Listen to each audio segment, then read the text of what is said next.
pelajaran hari ini, materi hari ini, alangkah baiknya kita membaca doa terlebih dahulu. Siapa yang mau pimpin doa? Saya, Ibu. Ya, Naya. Sebelum kita memulai pembelajaran, marilah kita berdoa bersama-sama. Doa dimulai. Bismillahirrahmanirrahim.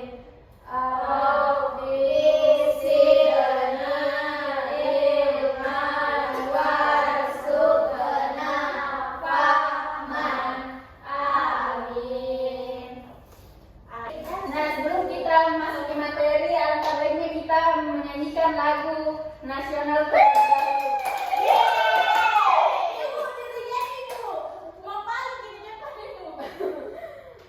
Ya, Indonesia Raya.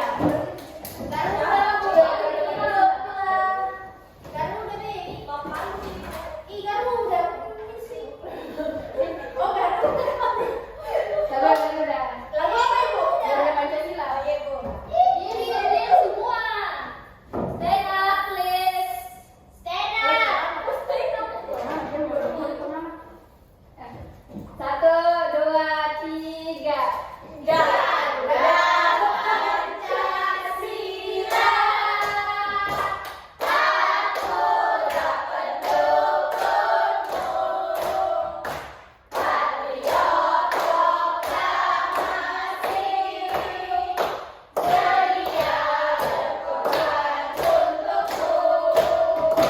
Pancasila dasar negara,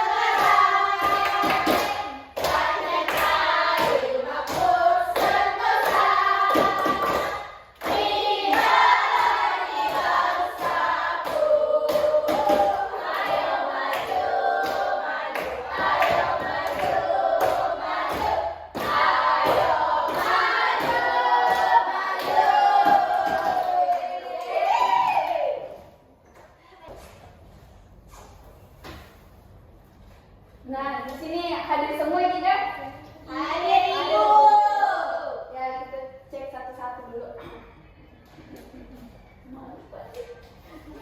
Anggun, hadir, Ibu. Naya, hadir, Ibu. Dika, hadir, Ibu. Livia, hadir, Ibu. Oke. Nah, siapa tahu apa materi hari ini? Tidak tahu, Ibu. Jadi materi hari ini itu adalah ekosistem. Siapa tahu apa itu ekosistem? Tidak tahu, Ibu. Saya, Ibu. Apa? Tempat hidup. Ibu, Oni asal jauh saja. Ibu, Oni belum ceplas-ceplas, Ibu. Nah, Ibu Oni bohong. Jadi ekosistem itu apa? Ekosistem. Jadi ekosistem itu adalah hubungan timbal balik antara makhluk hidup dengan lingkungannya. Maksudnya, Ibu?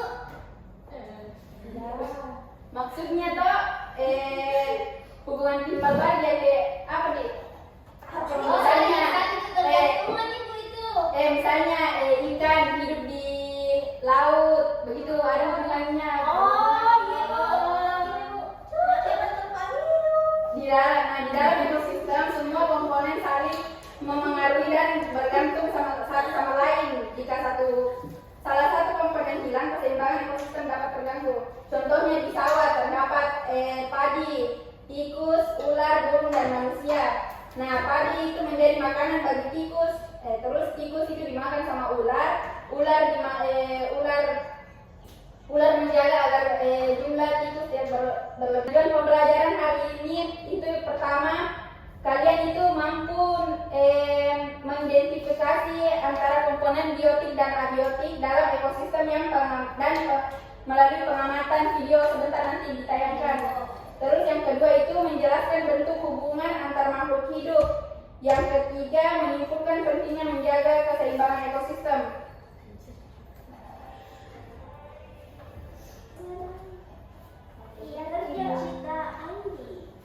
Ibu tidak punya ini. Pernah Ibu ini. Ada punya. Iya. Masih apa sih? Oh my God. Yang bertanggung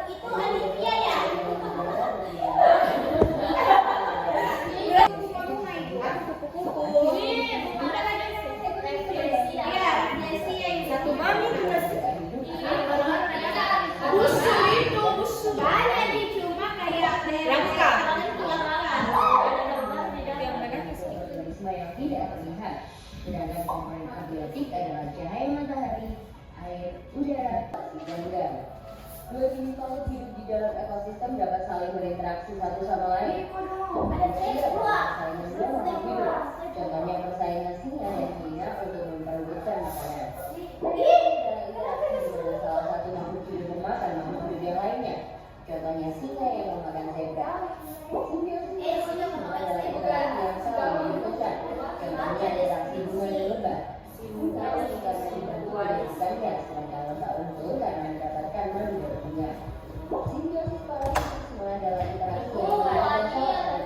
Sedangkan yang lainnya dibutuhkan. Contohnya interaksi benalu dan pohon mangga. Benalu untung karena mendapatkan makanan dari pohon. Sebaliknya pohon mangga rugi karena makanan diambil benalu. Simbiosis komensal semua adalah interaksi yang menguntungkan satu pihak dan tidak rugi dalam produsen. Kakak kasih contoh satu rantai makanan berikut ya.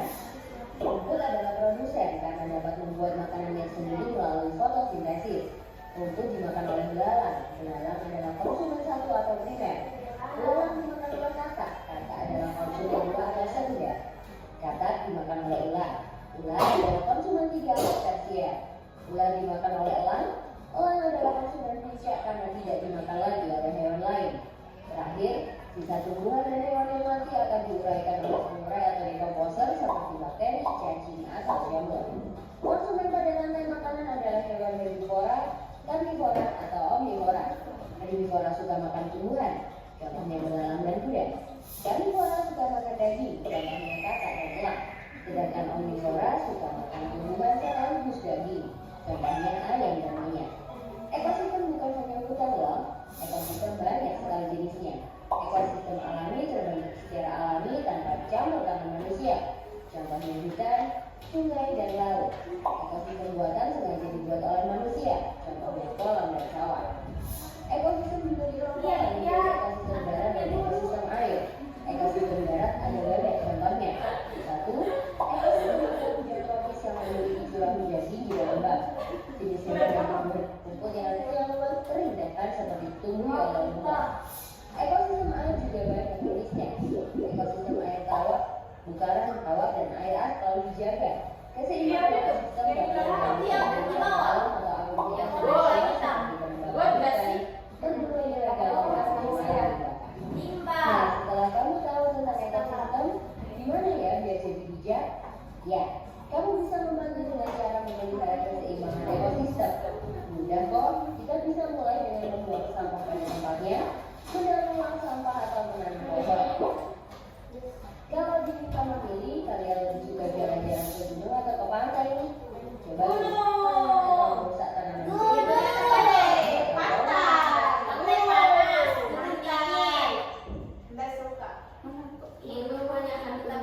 Nah, tadi kan sudah ditampilkan video tentang ekosistem. Nah, sekarang di sini ada tugas kelompok.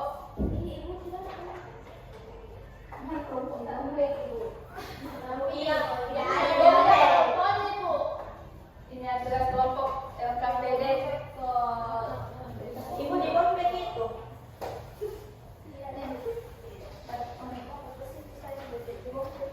Wow, nama kelompok. Kasih tak juga ya?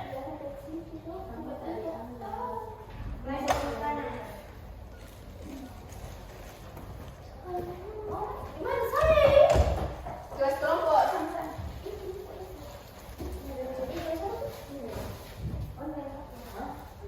Ini tuh, jadi di sini itu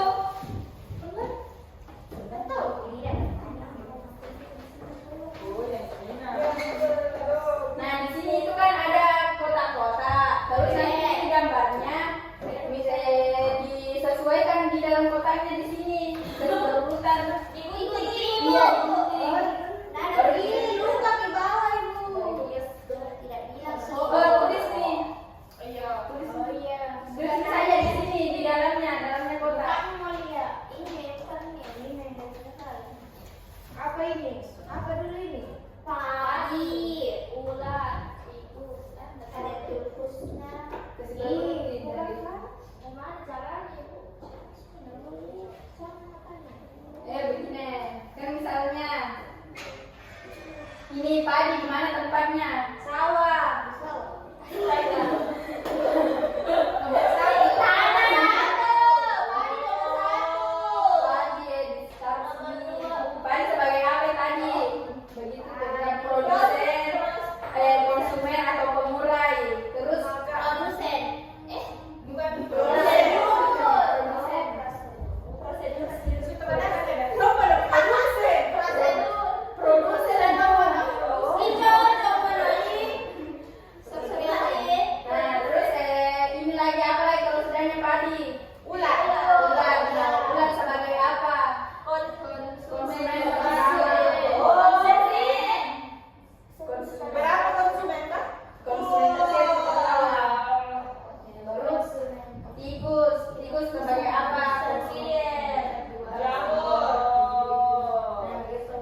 Di rumah. Ibu. Iya, Ibu.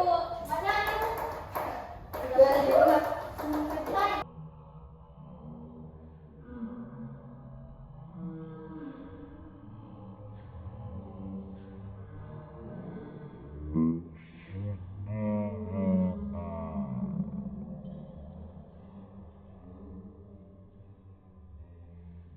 Nah, sebelum kita tutup pertemuan kali ini, alangkah baiknya kita menjaga ekosistem tetap harmonis.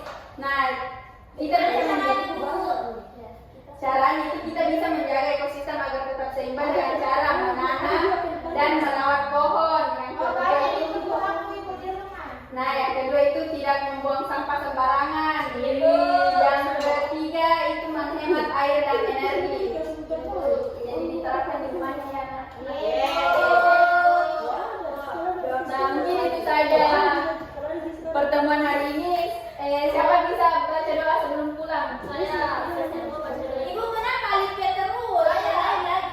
Saya Rama dan Jadi sebelum kita pulang, alangkah baiknya kita berdoa terlebih dahulu. Berdoa dimulai. Bismillahirrahmanirrahim. Amin. Berdoa selesai. Nah, mungkin itu saja pertemuan kali ini. Lebih yang kurangnya mohon dimaafkan. Wassalamualaikum warahmatullahi wabarakatuh. Waalaikumsalam. Assalamualaikum warahmatullahi wabarakatuh.